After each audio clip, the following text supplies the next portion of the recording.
Hello hello hello hello.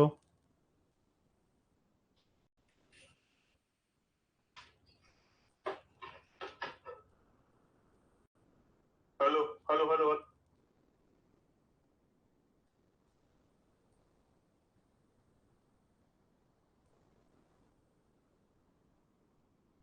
चलो, तो बच्चे लोग, आपको क्या मेरी आवाज क्लियर है? थोड़ा एक मैसेज कर देना, साउंड क्लियर है।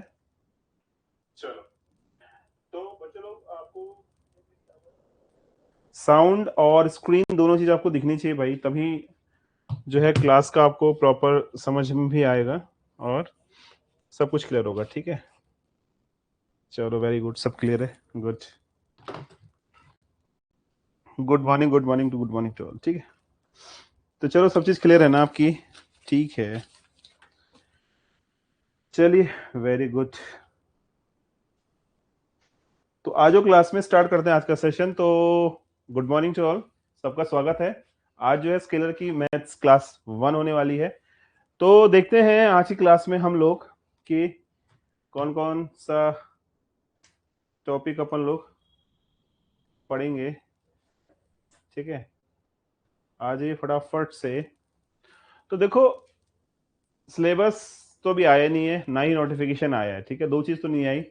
तो बट जब तक हमारे पास नोटिफिकेशन स्केलर का और सिलेबस, ठीक है ना, क्योंकि नोटिफिकेशन के 2 से 3 दिन बाद सिलेबस आएगा। ठीक है, ऐसे ही कर रहा है। पहले आयोग क्या करता था कि नोटिफिकेशन के साथ जो है सिलेबस को दे देता था, बट अब क्या कर रहा है, अब जो है पहले नोटिफिकेशन दे रहा है और उसके 3 से 4 दिन के बाद सिलेबस को ये दे रहा है। तो हम मान के चल सकते हैं कि जब भी नोटिफिकेशन आएगा, वैसे आना तो इसी महीने में चाहिए, बट आएगा। ठीक है ना, तो उसका जो नोटिफिकेशन होगा उसके 3 से 4 दिन बाद, यानी कि मैं उम्मीद लगा रहा हूं, प्रोबेबिलिटी ये है मेरी कि जो सिलेबस है आपको जुलाई के फर्स्ट वीक तक मिलेगा।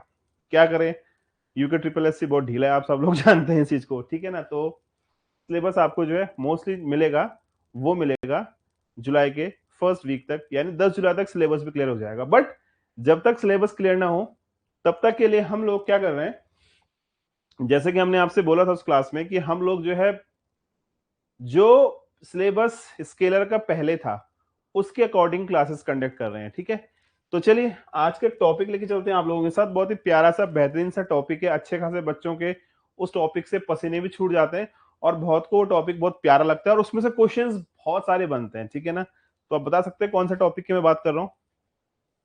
ठीक है, बताइए। तो देखो, मैं टॉपिक की बात कर रहा हूं, इस टॉपिक का नाम रहने वाला है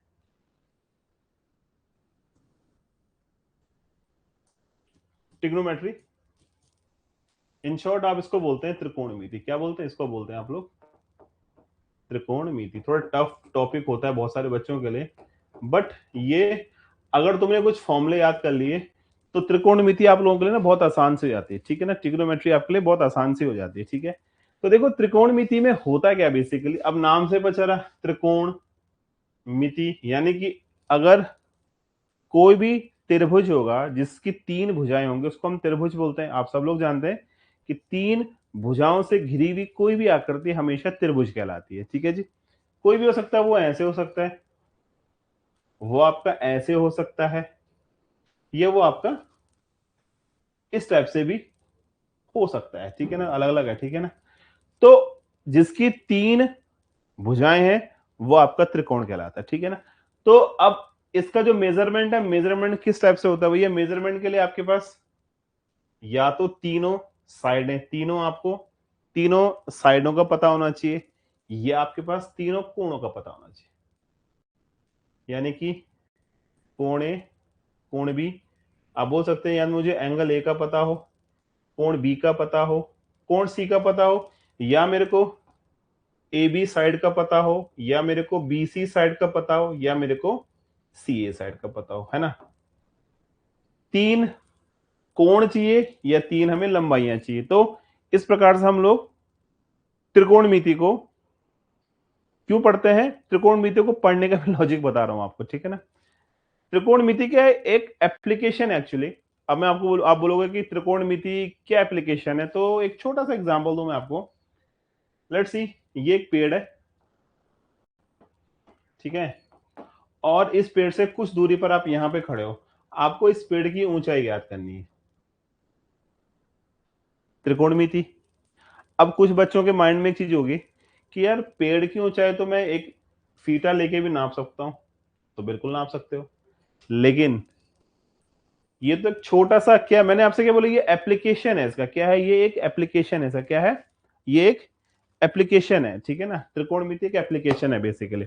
अब देखो क्या होगा, इसके लिए आपके पास क्या होना चाहिए, आपके पास आधार यानी कि बेस होना चाहिए भाई, तुम्हारे पास आधार होना चाहिए, ठीक है। आपके पास हाइपोटेनस यानी कि आपके पास कर्ण होना चाहिए, आपके पास, इसको बोलते हैं हम लोग लंब, यानी कि आपके पास परपेंडिकुलर होना चाहिए, क्या होना चाहिए, आपके पास परपेंडिकुलर होना चाहिए, तो तीनों चीजें आपके पास होनी चाहिए, ठीक है।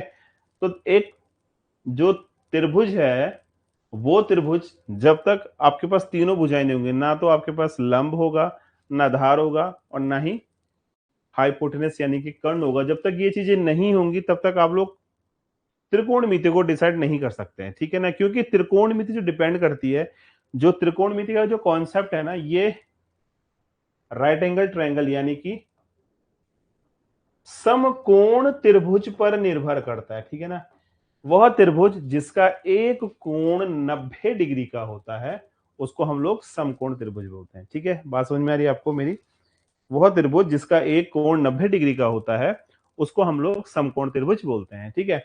तो त्रिकोणमिति जो टोटल डिपेंड करती है, वो एक समकोण त्रिभुज पे करती है, अगर नहीं है तो उसको हमें बनाना पड़ता है। देखो जैसे आप बोलोगे सर ये त्रिभुज है, क्या मैं इसमें त्रिकोणमिति लगा सकता हूँ, मैं बोलूंगा हाँ लगा सकते हो, अगर तुम इसका इस टाइप से विच्छेदन कर दो, यानी कि इसको जो है बाइसेक्ट कर दो इस टाइप से, तो आप ये 90 बोल सकते हो, ये 90 बोल सकते हो, है ना, तो वो हो जाएगा, कोई प्रॉब्लम नहीं।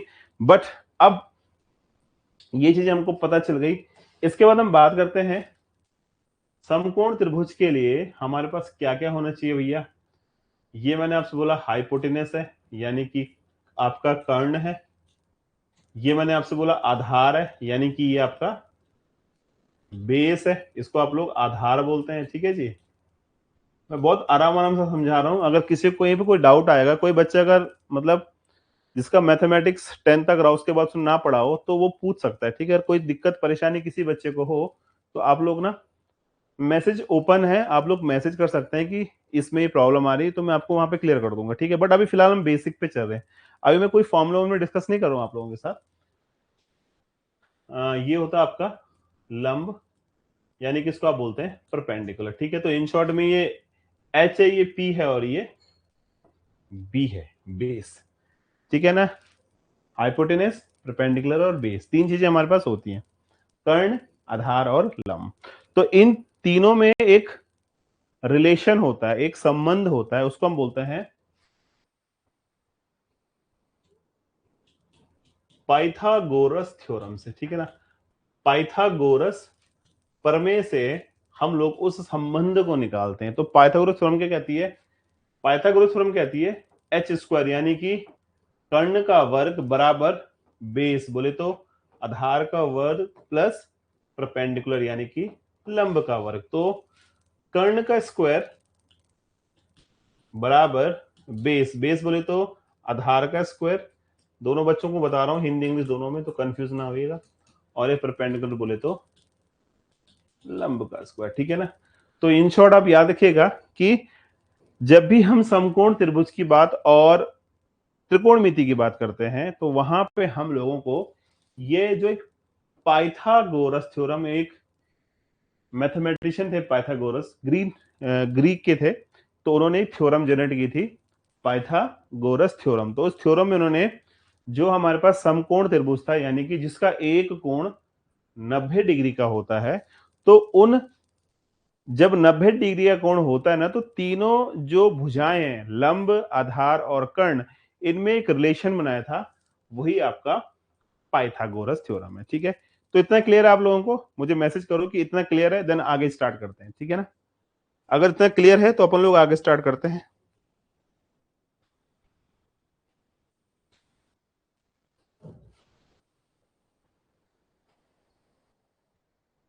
क्लियर ना, चलो ठीक है। चलो वेरी गुड। तो ये चीज क्लियर हो गई आप लोगों को। अब बात करते हैं भैया, हमने आपको तीन चीज बता दी, ठीक है। क्या बता दिया कि ये आपका बेस होता है, ये आपका हाइपोटेनस होता है और ये आपका परपेंडिकुलर होता है। तीन चीजें आपकी होती हैं। ओके नाउ, अब ये चीज जब क्लियर है हमारे पास, तो इसके बाद ना हम बात करते हैं कोण की। ये आपका थीटा है। थीटा कोण का एक मापांक होता है, यानी कोण को मापने का एक यूनिट होता है थीटा, ठीक है ना। थीटा जैसे हम लोग डिग्री बोलते हैं ना, डिग्री रेडियंस बोलते हैं ना, तो थीटा की मैं बात करूं, थीटा को अपन लोग डिग्री में लेते हैं, ठीक है ना। जैसे हम बोलते हैं 10 degree, 20 degree, 50 degree, 60 degree, 100 degree, theta is a degree, ठीक है। तो अब अगर मैं बात करता हूं, देखो इन सब में संबंध का, इन शॉर्ट ये आपका, अगर एच है तो उसको आप लोग कर्ण, के फॉर कर्ण बोलते हैं। बेस इसको आप आधार, ए फॉर आधार बोलते हैं। परपेंडिकुलर इसको आप लंब बोलते हो, ठीक है ना। ये कर्ण है, ये आपका कर्ण है, ये आपका आधार है और ये आपका लंब है। अब देखो दोस्तों, इनमें ना, इनमें कुछ संबंध होता है, तो संबंध बता दो मैं आपको।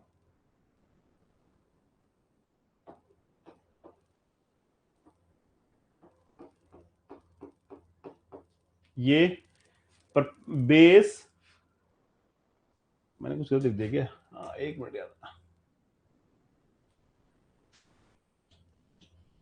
ये होता है, ठीक है ना, PBP, perpendicular base perpendicular hypotenuse hypotenuse base, ठीक है ना। और इसको आप बोल सकते हैं,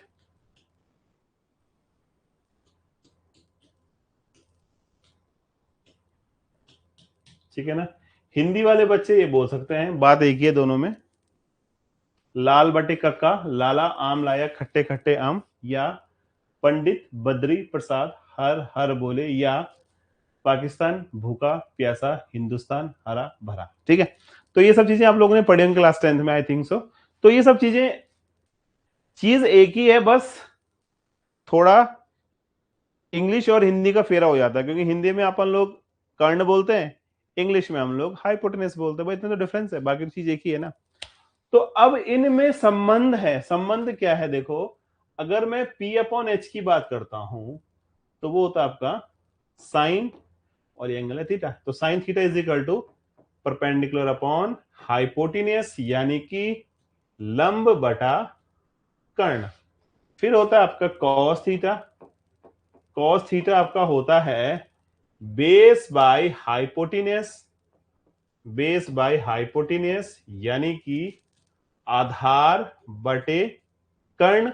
और लास्ट आपका है टेन, टेन थीटा बराबर परपेंडिकुलर अपॉन बेस, यानी कि लंब बटा आधार, ठीक है। अब देखो ये तीन चीजें मैंने आपको बता दी, साइन कॉस टेन, यानी कि समकोण त्रिभुज में जब हमारे पास परपेंडिकुलर हाइपोटेनस यानी लंब और कर्ण का अनुपात दिया हो, क्योंकि डिवाइड मींस होता है अनुपात दिया हो, तो उसको हम बोलते हैं साइन थीटा है भाई। जब आधार बटे कर्ण यानी कि बेस अपॉन हाइपोटेनस का अनुपात दिया हो, तो वहां पे आप बोलोगे भैया कॉस थीटा है। और जब लंब बटे आधार या परपेंडिकुलर अपॉन बेस दिया हो, तो आप बोलोगे वहां पे कि ये टेन थीटा है, ठीक है। तो ये तीन फॉर्मूले मैंने आपको बता दिए, साइन का, कॉस का और टेन का। अब देखो, अभी मैंने क्या किया, अभी मैंने यहां से यू में चला, यानी P upon H, B upon H, P upon, अब मैं उल्टा चल रहा हूं यहां से इधर को, तो क्या हो जाएगा देखो, कॉट थीटा बराबर उल्टा हो जाएगा, पर ये हो गया तुम्हारा बेस अपॉन परपेंडिकुलर, क्या हो जाएगा, इसको मैं यहां पर लिख देता हूं ताकि कंफ्यूजन ना हो आप लोगों को। देखो कॉट थीटा बराबर बेस बाय परपेंडिकुलर यानी कि आधार बटे लंब, और ये हो गया तुम्हारा सेक थीटा, सेक होता है आपका हाइपोटेनस अपॉन बेस यानी कि कर्ण बटा आधार, और लास्ट आपका होता है कॉसेक थीटा। तो कॉसेक थीटा क्या होगा, कॉसेक होगा तुम्हारा H अपॉन P, यानी कि कर्ण बटा लंब। तो देखो ये तो तुम्हें याद होगा जहां तक मेरे को अंदाजा है, बट अगर याद नहीं है तो उसको ऐसे याद करना है। अब देखो मैंने इसको लिखने के पीछे लॉजिक क्या था ना, तुम्हें दिख रहा होगा। साइन क्या होता है? P by H. ये क्या होता है?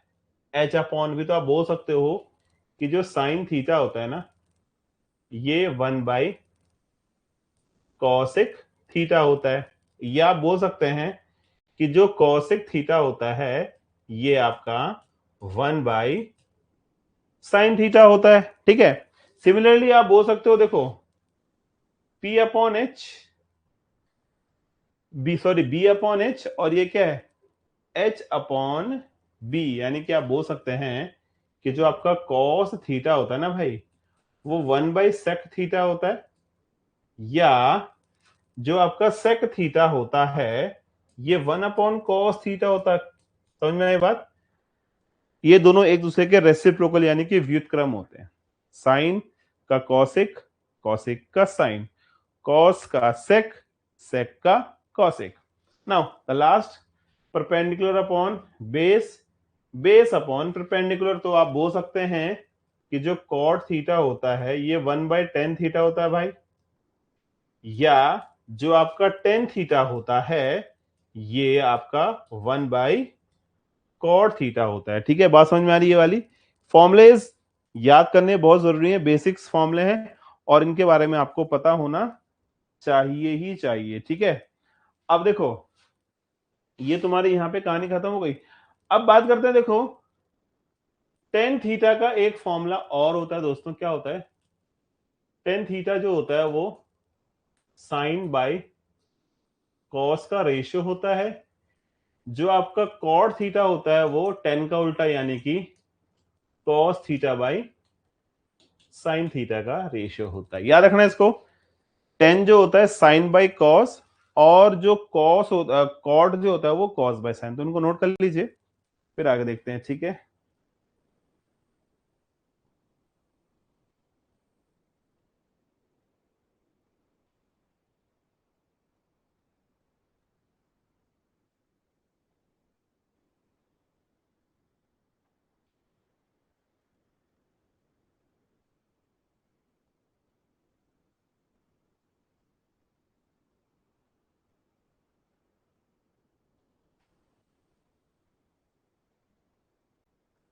ठीक, कोई दिक्कत तो नहीं है इसमें। अगर किसी को कोई प्रॉब्लम हो तो आप पूछ सकते हैं। ठीक है, कोई प्रॉब्लम तो नहीं है।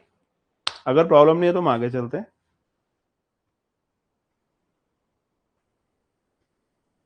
लाइव कौन कौन आ रखा है? लाइव हैं आपके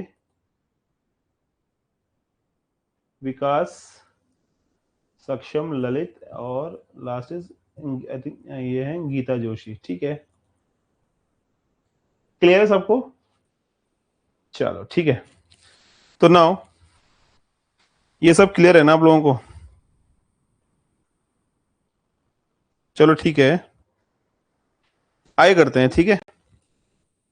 अब देखो जी, हमने आपसे अभी बात करी साइन कॉस, क्या sine cos tan, cot sec cosec, इनका रेशियोज क्या होता है। ठीक है, ये हमने आपको डिस्कस कर दिया। अब ना तीन फॉर्मूले आपको ऐसे बता रहा हूं जिन फॉर्मुलों की हेल्प से ना आपके बहुत सारे क्वेश्चन सॉल्व हो जाएंगे। देखो कैसे। जैसे मैंने आपसे बोला sine square theta plus cos square theta क्या होता है भैया? वो 1 होता है। आप जानते हैं कि sine square theta plus cos square theta का मान 1 होता है। ठीक है। एक होता है आपका दूसरा फॉर्मूला, देखो दूसरा होता है हमारा sec square theta minus tan square theta बराबर 1, ये भी 1 होता है। और थर्ड होता है आपका cosec square theta minus of cot square theta is equal to 1 होता है। ठीक है ना? तो आप में से कोई कोई भी पूछ सकता है कि इसका मतलब क्या होता है। ठीक है ना? तो मैं पहले फॉर्मूले की बात कर रहा हूं। देखो sine square plus cos square 1 क्यों हुआ? तो देखो अभी हमने आपसे एक चीज बोली थी,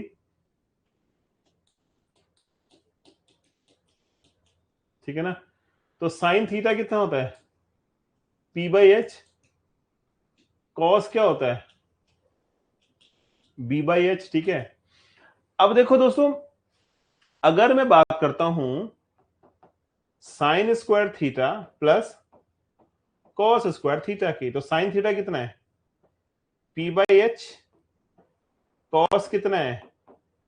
B/H।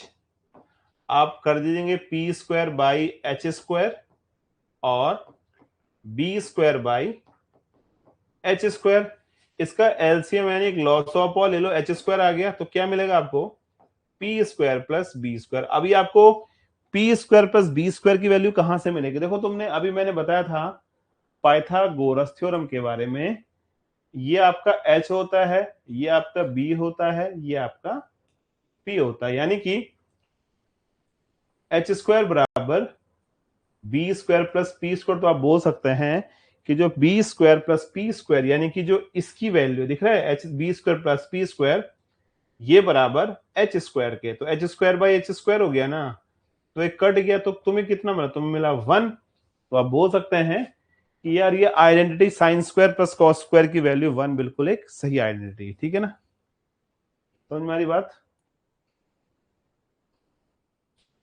ठीक है, कोई प्रॉब्लम तो नहीं है ना इसमें? चलो ठीक है, अब देखो ये तुम नोट कर लो, कोई दिक्कत नहीं। ठीक है, क्योंकि इन पे ना हमारे बहुत सारे क्वेश्चंस मिल जाते हैं और ये बेसिक है, इससे हम लोग एडवांस के क्वेश्चंस भी बना सकते हैं, क्योंकि जो अगर क्वेश्चंस का लेवल थोड़ा अप हो गया तो वहां पे क्या होगा कि आपको इन फॉर्मूलों को ही फोकस करके लिखना है, फोकस करके याद रखना है, और इनके बिहार पे और बड़े क्वेश्चंस भी हल हो जाते हैं। अभी बताऊंगा आराम आराम से, आज तो फर्स्ट क्लास ही हमारी, कि कैसे कैसे हमारे पास क्वेश्चंस आएंगे और कैसे कैसे हम क्वेश्चंस को टैकल्स करेंगे। ठीक है ना, चलिए आगे देखते हैं। अब नेक्स्ट टॉपिक हमारे पास है एंगल। थोड़ा कोणों के बारे में पता होना चाहिए ना हमें, ठीक है ना।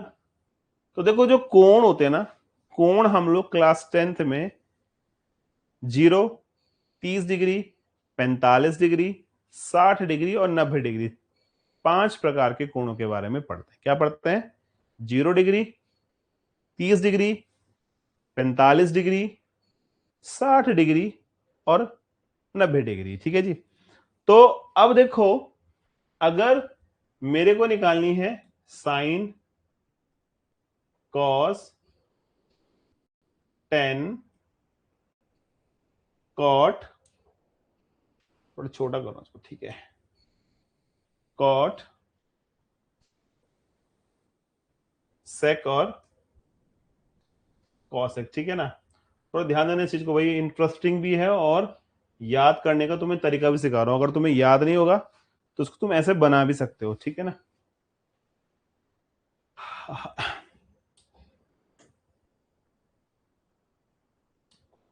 मैं कोण यहां लिख रहा हूं, ठीक है, थोड़ा सा मेरे को स्पेस चाहिए था, एंगल यानी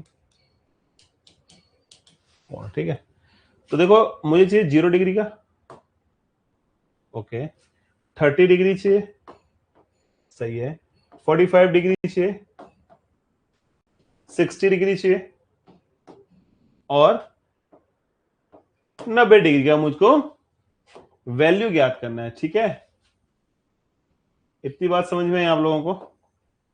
अब देखो तुम्हें करना है क्या बेसिकली, ये इसको यूं कर दिया हमने बंद, 45 डिग्री, 60 डिग्री और 90 डिग्री। ठीक है, अब इसको बनाने का तरीका सिखा रहा हूं, या तो तुमको आता ही होगा, याद अगर नहीं आता है तो सीख जाओगे। ठीक है ना, जिसको आता है अच्छी बात है, जिसको नहीं आता है वो यहाँ पे सीख जाएगा। ठीक है, तो देखो इसमें ना सबसे छोटा 0, फिर 30, फिर 45, फिर 60 और फिर 90 है। ठीक है, अब देखो हम क्या करेंगे, 0 के ऊपर 0 लिखेंगे, 30 के ऊपर 1 लिखेंगे, 45 के ऊपर 2 लिखेंगे, इसके ऊपर 3 लिखेंगे, इसके ऊपर 4 लिखेंगे। क्या किया हमने?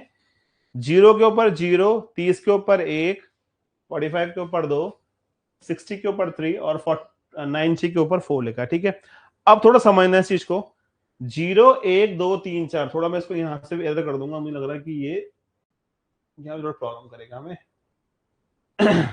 तो ये 4 है। ठीक है, अब इनमें सबसे बड़ा नंबर कौन सा, तो आप बोलोगे सबसे बड़ा नंबर 4 है, तो 4 से ना सबको भाग कर दो। कर दिया आपने भाग, काटो। 4 1 जा 4, 2 1 जा 2, 2 2 जा 4, और तो नहीं कटेगा। ये हो गया। उसके बाद क्या करेंगे, इन सबका ना अंडर रूट यानी कि वर्गमूल निकालेंगे।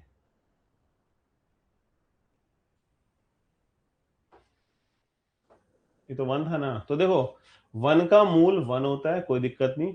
3 का रूट 3, और 4 का अब क्या हो जाएगा, 4 का हो जाएगा आपका 2। ऐसी 1 का 1, 2 का हो गया तुम्हारा रूट 2, 1 का 1, 4 का हो गया 2, 0/4 यानी कि 0। तो आपका आ गया ये साइन 0 0, साइन 30 का मान 1/2, साइन 45 का मान 1/√2, साइन 60 का मान √3/2, और साइन 90 का मान 1 हो गया। ठीक है, ये हमने सारी वैल्यूज निकाल ली। यहाँ पे बात समझ में आई आपको, हमने यहाँ पे ये सारी वैल्यूज को निकाल लिया है। अब बात करते हैं देखो कॉस की। तो देखो कॉस बहुत आसान है। क्यों आसान है, क्योंकि देखो जो साइन का 90 होगा वो कॉस का 0 होगा, जो साइन का 60 होगा वो कॉस का 30 होगा, ये सेम रहेगा। ये जो इसका 30 होगा इसका 60 होगा, और ये 0 होगा। ठीक है, यानी कि हमें करना क्या है, इसको यू में लिख देना है। जैसे आप स्टेप्स बनाते हैं ना, एक यू। ठीक है, बात समझ में आई। यानी कि 90 उसका 0, 60 इसका 30, 45 सेम है, इसका 30, इसका 60, इसका 0, इसका 90। तो इसे बनता है। ठीक है, अब बात करते हैं 10 की। तो 10 अभी हमने आपको बताया था 10 क्या होता है, 10 होता है आपका साइन बाई कॉस। साइन और जो कॉस का जो अनुपात होता है ना हमारा, वो क्या होता है, वो आपका 10 होता है। ठीक है, कोई दिक्कत तो नहीं है इसमें। तो 10, अब थोड़ा समझना इस चीज को। अगर मैं बात करूं 10 की, किसकी बात करूं, अगर मैं बात करता हूं 10 की, 10 क्या होता है 10 होता है आपका साइन बाई कॉस। क्या होता है, साइन बाई कॉस। तो साइन कितना है 0, कॉस कितना है 1, तो 0/1, 0 अपॉन समथिंग, 0/1 क्या होता है 0 होता है, आ गया 0। 1/2, 1/2 अपॉन √3/2, तो 1/2 इंटू 2/√3, 2 कट गया, 1/√3 आ गया यहाँ पे, कोई दिक्कत नहीं। ठीक है ना, 1/√2, 1 में दोनों कट जाएंगे, 1 आ जाएगा, 2 से 2 कटेगा, √3 आ जाएगा। 1/0 मैथमेटिकली नॉट डिफाइन या अनडिफाइन आप बोलते हैं इसको, तो ये आ गया आपका इंफिनिटी। ठीक है जी, तो याद रखना इस चीज को कि जो साइन 10 होता है वो साइन बाई कॉस होता है। ठीक है, मैं बात करता हूं कॉट की। तो 10 का उल्टा कॉट होता है। क्या होता है, 10 का उल्टा कॉट होता है। तो देखो ये 90 इसका है, तो इसका ये 90 यहां हो जाएगा। ये √3 यहां है, तो ये √3 यहां हो गया। 1 का 1, ये 1/√3 ये रहा, और ये 0 आ गया आपका ये। ठीक है ना, जैसी कॉस के मैंने इंटरचेंज करे, वैसी मैंने कॉट के भी इंटरचेंज कर देंगे। इन्फिनिटी, √3, 1, 1/√3 और 0, क्योंकि कॉट का उल्टा 10 होता है, आप सबको पता है। ठीक है, मैं बात करता हूं सेक की। अभी हमने बोला था सेक इज इक्वल टू 1/cos होता है, यानी कि कॉस का उल्टा सेक होता है और सेक का उल्टा कॉस होता है। तो कॉस का उल्टा कर दो, 1/1, 1, 1/√3/2 यानी कि 2/√3, 1/1/√2 यानी कि √2, 1/1/2 यानी कि 0, और 1/0 यानी कि अनडिफाइंड। ठीक है, अब लास्ट में कॉसिक क्या होगा, ये इन्फिनिटी यहां चला गया, ये 2 ये चला गया, ये तो ऐसे रहेगा, ये 2/√3 यहां चला गया। ठीक है ना, 2/√3 आपका यहां चला गया, और ये 1 का आपका 1 हो गया। तो ये आपकी पूरी टेबल तैयार हो गया। ठीक है, इतना समझ में आया, नोट कर लो इसे फटाफट से। इसको ना फटाफट से नोट करना चाहिए, नोट कीजिएगा, और पीडीएफ तो मैं आपको शेयर कर दूंगा इसकी, ठीक है। कोई दिक्कत तो नहीं है इस टॉपिक में, यहां तक कोई प्रॉब्लम किसी बच्चे को तो पूछ सकता है।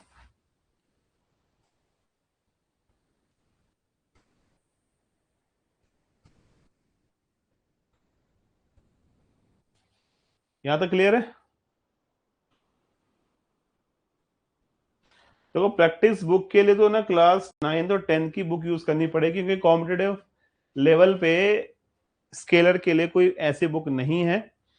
हाँ, अगर 9-10 की तुम्हें बुक देखनी है तो तुम जैसे हमारे पास एक्स ग्रुप आता है नेवी का, एक्स ग्रुप यानी अग्निवीर जो आता है, तो उसकी बुक को आप पढ़ सकते हैं, ठीक है ना। बाकी ये जो सिलेबस है स्टैंडर्ड सिलेबस क्लास 9th और 10th का, तो इसके लिए जो बुक बुक प्रेफर करेंगे वो करेंगे हम लोग एनसीईआरटी पैटर्न बेस पे, ठीक है ना। सिलेबस थोड़ा सा आपका चेंज हो सकता है, क्योंकि एनसीईआरटी ने जो है क्लास 9 का पूरा सिलेबस चेंज किया, तो हो सकता है कि जो सिलेबस है आपका न्यू पैटर्न पे आए, ठीक है। तो वो अभी देख लेंगे सिलेबस क्या आ रहा है, बट सिलेबस आपका न्यू पैटर्न पे आएगा। बट आप लोगों ने क्या करना है, मार्केट में कोई भी इसकी ऐसी बुक नहीं है जिसमें आपको ऐसे क्वेश्चंस मिले। तो आपको क्या करना है, देखो मैं बताता हूं। अगर किसी को बुक पढ़नी है ना, पर्टिकुलर बुक, तो पॉलिटेक्निक एंट्रेंस एग्जाम्स की बुक आती है जिसमें 9-10 फिजिक्स केमिस्ट्री मैथमेटिक्स आता है, बायोलॉजी नहीं आता, उसमें पीसीएम आता है, ठीक है ना। या आप एक्स ग्रुप जो होता है इसकी बुक पढ़ सकते हैं, जिसको आप लोग अग्निवीर भी बोलते हैं, ठीक है ना, ये पढ़ सकते हैं। और एनसीईआरटी पैटर्न पे एनसीईआरटी की बुक पढ़िए। अगर एनसीईआरटी की बुक आप लगती है बहुत आसान है, प्रैक्टिस के क्वेश्चन इसमें नहीं है, वो तो होते भी नहीं है एनसीईआरटी में, प्रैक्टिस के क्वेश्चंस नहीं होते, बहुत कम होते हैं, ठीक है ना। तो आर एस अग्रवाल की बुक आती है एक, मार्केट में बढ़िया किताब है, बहुत सारे क्वेश्चंस मिलेंगे। एक थोड़ा एडवांस, थोड़ा और स्मार्ट बनना है तो आर डी शर्मा के क्वेश्चन लगाओ।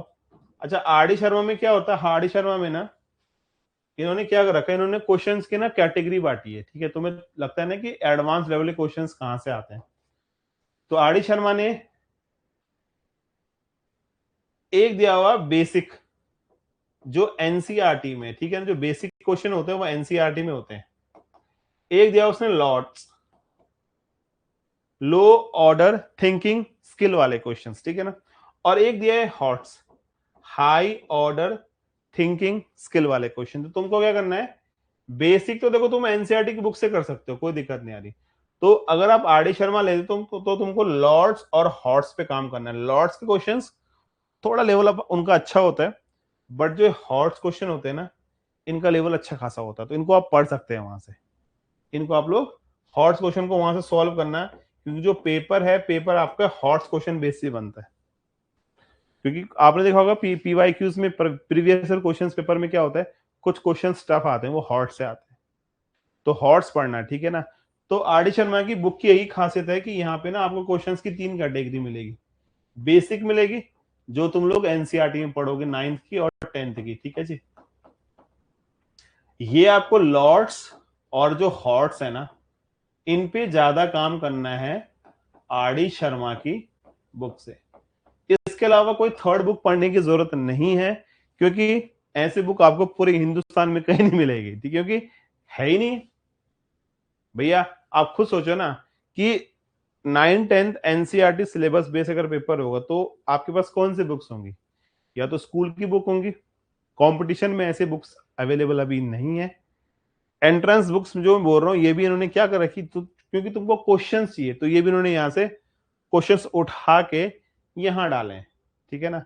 तो बेस्ट मैं आपको सजेस्ट करता हूं कि इन दोनों में से कोई भी एक बुक उठा लो, चाहे आर एस अग्रवाल की किताब हो, चाहे आर डी शर्मा, कोई भी उठा लो जो भी आपको अच्छी लगे। सेकंड हैंड लेना चाहो सेकंड हैंड लो, कोई दिक्कत नहीं आ रही। और इनसे ना प्रैक्टिस करना शुरू करो, समझ में बात, प्रैक्टिस करना, प्रैक्टिस करना शुरू करो, ठीक है ना। Practice practice practice. हाँ, अब एक चीज और बताऊं मैं आपको, अब ये मत बोलना कि ये किताब तो इंग्लिश में होती है, बिल्कुल ये डेफिनेटली सीबीएसई बोर्ड की किताब है, अंग्रेजी में होती है, ठीक है ना। तो मैथ्स में देखो थोड़ा बहुत तो तुम्हें मेहनत करनी पड़ेगी, क्योंकि मैथमेटिक्स में हिंदी की बुक तुम्हें केवल एनसीईआरटी मिलेगी, उसमें कुछ ज्यादा खास क्वेश्चंस आपको नहीं मिलेंगे। मैं क्लियर कर दूं पहले, कहीं तुम एनसीईआरटी की बुक के भरोसे बैठ जाओ, वो उसमें बहुत क्वेश्चंस नहीं है उसमें। हाँ, कॉन्सेप्ट आपको मिल जाएगा, फॉर्मूला आपको मिल जाएगा, बट क्वेश्चंस नहीं मिलेंगे। ये किताबें टोटल अंग्रेजी में होती, हिंदी में नहीं होती, ठीक है। तो पहले ये भी क्लियर कर दूं कि किताबें हिंदी में नहीं होती है भाई। हिंदी में ऐसी कोई बुक नहीं है, मेरे पास तो बहुत सारी किताबें, बट ऐसी मैंने कोई बुक नहीं देखी जिन बुक्स में ये मटेरियल हिंदी में हो, ठीक है। बाकी एमसीक्यू वाली आर डी शर्मा तो नहीं मिलेगी दोस्त, क्योंकि अगर आप आर डी शर्मा लोगे तो तुम्हें पूरा सेट मिलेगा, बुक 1, बुक 2 और एमसीक्यू वाला, ठीक है ना। तो एमसीक्यू वाली सेट नहीं मिलेगा मार्केट में। आपको अगर बुक लेनी होगी तो तुम्हें पूरा 2 या 3 बुकों का सेट मिलेगा। अगर 2 पार्ट है बुक के तो एक पार्ट 1, पार्ट 2 और एमसीक्यू मिलेगा, ठीक है ना। अगर 2 पार्ट है तो मैथ्स की पूरी बुक और एक एमसीक्यू ये मिलेगा तुम्हें, ठीक है ना। तो इस प्रकार से ही मिलेगा। तो मैं आपको सजेस्ट करता हूं कि आर डी शर्मा को ही ले लो। इससे पढ़ लोगे ना, हॉट क्वेश्चंस हैं, very very important question, exam में से भी कर लोगे तो तुम्हारा काफी अच्छा स्कोर हो जाएगा, ठीक है ना। कॉन्सेप्ट तो हम सिखा देंगे आपको, बट क्वेश्चंस की प्रैक्टिस करने के लिए तुम्हें आर डी शर्मा को यूज करना है, ठीक है। एनीवे, तो आज मैंने आपको एंगल्स के बारे में बताया, एंगल क्या होते हैं, किस प्रकार से एंगल्स को फाइंड करते हैं, sine cos tan cot sec के बेसिक्स क्या होता है, ये सब क्लियर हमने यहाँ पे कर दिया है, ठीक है ना।